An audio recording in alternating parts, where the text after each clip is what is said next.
मैं अपनी तरफ से और अपनी पार्टी भारतीय जनता पार्टी की तरफ से इंदौर के सभी प्रिंट मीडिया, इलेक्ट्रॉनिक मीडिया और फोटो जर्नलिस्ट सभी का हृदय से स्वागत करता हूं, अभिनंदन करता हूं।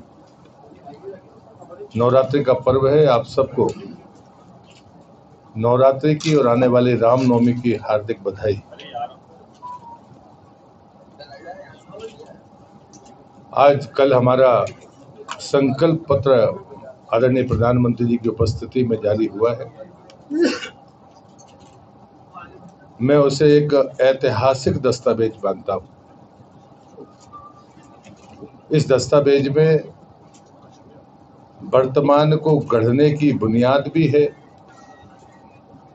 और हमारे भविष्य का स्वर्णिम भविष्य का संकल्प भी है। एक बात जिसमें पूरी जिम्मेदारी के साथ मैं कहता हूं कि मोदी की गारंटी का मतलब पूरा होने की गारंटी है और ये भरोसा एक दिन में नहीं बनता। उसके लिए दूरदर्शिता और इतिहास चाहिए काम करने का। और मुझे गर्व है हमारे नेता पर, जिनकी बात पर भरोसा है।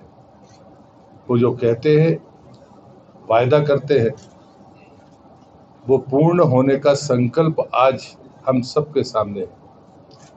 जब मैं ये बात कहता हूं कि भरोसा के लिए एक इतिहास चाहिए और भविष्य का दूरदर्शी सोच चाहिए, पिछले 10 वर्ष मोदी सरकार का विकास का इतिहास है, वादे पूरे करने का इतिहास है और दूरदर्शिता की दृष्टि से आने वाले 25 वर्ष का विजन है कि देश की आजादी के जब 100 वर्ष होंगे तो हमारा भारत कैसा होगा। और इसलिए मैं मानता हूं कि मैं किसी की आलोचना आज के दिन करना नहीं चाहता, लेकिन मैं इतना जरूर कहूंगा कि 55 वर्ष कांग्रेस ने राज किया है इस देश पर, लेकिन रोजमर्रा की जरूरतों को कांग्रेस पूरा नहीं कर सकी। ये पिछले जो 10 वर्ष है उनका जो इतिहास है वो इसी बात का है कि हमने रोजमर्रा की जरूरतों को हर संभव पूरा करने की कोशिश की है।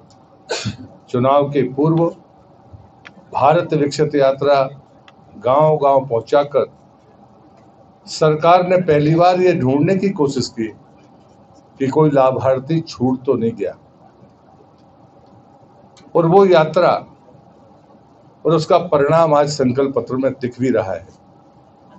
मैं 2 ही उदाहरण दूंगा कि सरकार संकल्प लेती है, उसे पूरा करने की भरसक कोशिश करती है और बाद में ढूंढने की कोशिश करती है कि कोई जरूरतमंद छूट तो नहीं गया।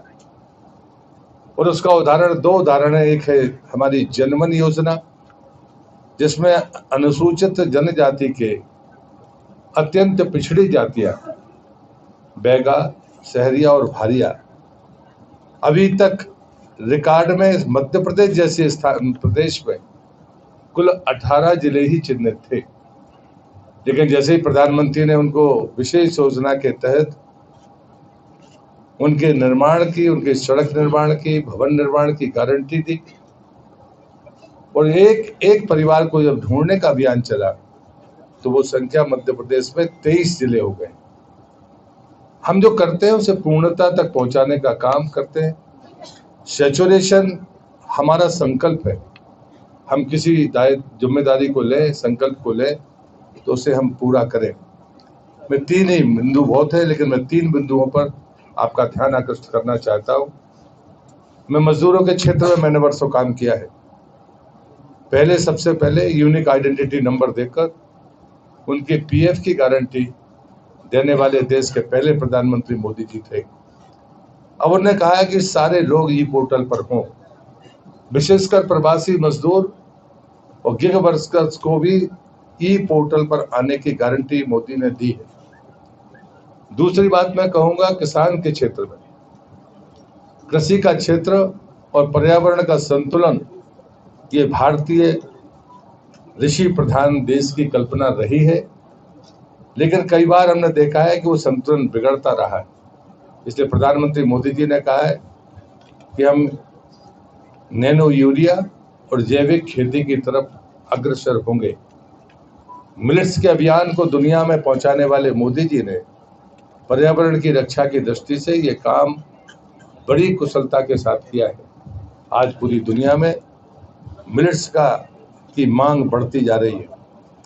जब मैं सबके साथ और सबके विकास की बात करता हूँ, प्रधानमंत्री आवास ने एक बड़ी ऊंचाइयां देश में सफलता की छुई हैं, लेकिन उसके बावजूद भी जो अनुमान आया कि संकल्प पत्र में हमने 3 करोड़ और प्रधानमंत्री आवास बनाकर देने का वादा किया है, गारंटी दी है।